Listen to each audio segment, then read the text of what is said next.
शनि प्रदोष व्रत कथा सुनने से पहले हम जानेंगे अश्विन माह का अंतिम प्रदोष व्रत तिथि का शुभ मुहूर्त। तो भक्तों, वैदिक पंचांग के अनुसार अश्विन माह की शुक्ल पक्ष त्रयोदशी तिथि इस वर्ष 4 अक्टूबर 2025 को शाम 5:09 से शुरू होगी और 5 अक्टूबर 2025 को दोपहर में 3:03 पर समाप्त रहेगी। इस दिन आप 4 अक्टूबर को शनि प्रदोष का व्रत रखेंगे और भगवान शिव की विधि विधान से पूजा अर्चना करेंगे। इसके करने से सभी दुख समाप्त हो जाते हैं, सभी संकटों का निजात हो जाता है।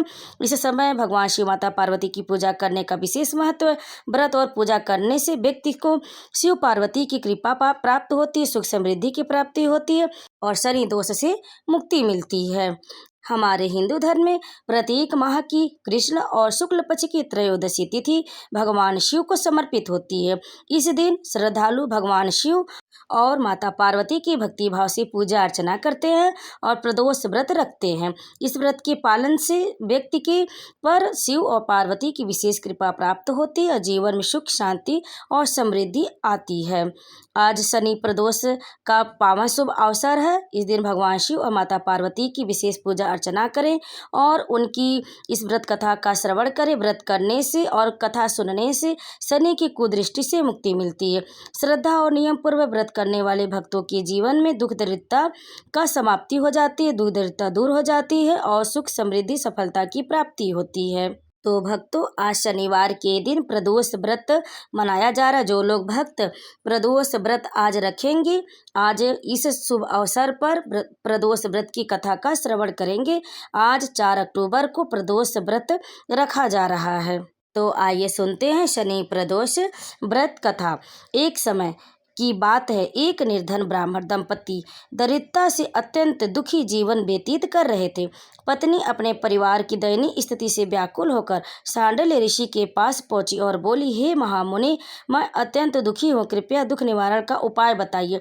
मेरे दोनों पुत्र आपकी शरण में हैं। ज्येष्ठ पुत्र धर्म राजकुमार है और कनिष्ठ पुत्र शुचिव्रत है, परंतु हम दरिद्र हैं, आप ही हमारा उद्धार करें। ऋषि ने उसकी प्रार्थना सुनकर कहा, तुम सब प्रदोष व्रत का पालन करो।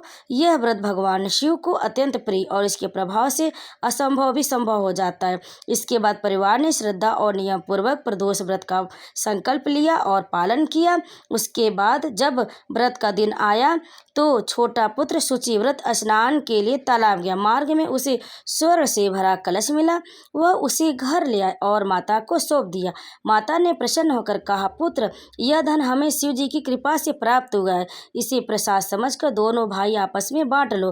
तब ज्येष्ठ पुत्र धर्म बोला, माँ, यह धन मेरे छोटे भाई का ही है, मैं इसे तभी स्वीकार करूंगा जब स्वयं भगवान शिव और माता पार्वती मुझे देंगे। इसके बाद वह भगवान शिव की आराधना में लग गए। कुछ समय बाद दोनों भाई वन भ्रमण को निकले। वहां उन्होंने अनेक गंधर्व कन्याओं को क्रीड़ा करते देखा। शुचिव्रत वहीं ठहर गए, जबकि धर्म राजकुमार आगे बढ़ गया। वहीं उसकी भेंट अति सुंदरी गंधर्व कन्या अंशुमति से हुई। वह राजकुमार को देख मोहित हो गई और बोली, मैं गंधर्वराज विद्रविक की पुत्री हूँ, विधाता ने हमारा संयोग मिलाया। अंशुमति ने मोतियों का हार राजकुमार के गले में डाल दिया। राजकुमार ने स्वीकार करते हुए कहा, हे देवी, मैं निर्धन हूँ। कन्या ने उत्तर दिया, चिंता मत करो, मैं तुम्हारे साथ हूँ। फिर वह अपने सखियों के संग चली गई। कुछ दिन बाद गंधर्वराज शिव कन्या के साथ वहां आए और धर्म राजकुमार से बोले, हे राजकुमार, जब मैं कैलाश गया था तो शंकर भगवान ने मुझसे कहा कि धर्मगुप्त नामक राजपुत्र इस समय निर्धन और राज्यहीन है। वह मेरा परम भक्त, अतः उसकी सहायता करो और अपनी कन्या का विवाह उससे कर दो। महादेव की आज्ञा मानकर गंधर्वराज ने अपनी कन्या अंशुमति का विवाह राजकुमार धर्म से कर दिया, साथ ही उसे धन संपत्ति भी प्रदान की। भगवान शिव की कृपा से धर्मगुप्त ने समय आने पर अपने शत्रुओं का दमन किया और राजगद्दी पर आसीन होकर राज का सुख भोगने लगा। तो भक्तों, जो भी श्रद्धा और नियम पूर्वक प्रदोष व्रत करने से भगवान शिव भक्तों की सभी बाधाएं दूर कर देते। जो श्रद्धा भक्ति से भगवान शिव का पूजा अर्चना करते हैं, प्रदोष व्रत धारण करते, उसकी समस्त दुख नष्ट हो जाते हैं, निर्धनता दूर हो जाती है, सुख समृद्धि और वैभव की प्राप्ति होती तथा सभी कार्य संभव होने लगते हैं, सभी कार्य संपन्न होने लगते हैं, जीवन में सफलता प्राप्त होने लगती। जो भी भक्त श्रद्धा श्रद्धा से प्रदोष व्रत के नियमों का पालन करते, इस व्रत कथा का श्रवण करते हैं तो भगवान शिव माता पार्वती की उस पर विशेष कृपा होती है। तो भक्तों, कथा को अंत तक सुनने के लिए आप सभी का बहुत बहुत धन्यवाद। अगर आपको हमारी कथा पसंद आई तो वीडियो को लाइक शेयर कमेंट जरूर करिएगा। अब आइए जानते हैं शाम को पूजा करने का प्रदोष समय में पूजा करने का शुभ मुहूर्त होगा शाम में 6:03 से लेकर रात 8:30 तक।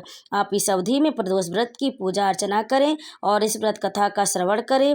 अगर शाम के समय गोधूली बेला में शुभ मुहूर्त में आप पूजा करते हैं तो भगवान शिव की विशेष कृपा प्राप्त होगी और यह व्रत अत्यंत फलदायी हो जाएगा। तो इसलिए आप शाम के समय आज प्रदोष व्रत में शाम के समय 6:03 से लेकर 8:30 तक आप पूजा कर सकते हैं। यही शुभ मुहूर्त है पूजा करने का। जो नियम से पूजा करते हैं, शुभ मुहूर्त में पूजा करते हैं तो उसकी सभी मनोकामनाएं पूर्ण होती है, उस पर भगवान शिव की विशेष कृपा प्राप्त होती है। और पूजा करते समय आप शिव जी को इस प्रकार से नमस्कार करके उन्हें प्रसन्न कर सकते। हे रुद्रदेव शिव नमस्कार, शिव शंकर जगत गुरु नमस्कार, हे नीलकंठ सुर नमस्कार, शशि मौली चंद्र सुख नमस्कार, हे उमाकांत सुधी नमस्कार, उग्र तत्व रूप मन नमस्कार, ईशान ईश प्रभु नमस्कार, विश्वेश्वर प्रभु शिव नमस्कार। आप इस तरह से भगवान शिव माता पार्वती को नमस्कार करें, आपकी समस्त मनोकामना पूर्ण होगी। तो प्रेम से बोलिए भगवान शिव माता पार्वती की जय।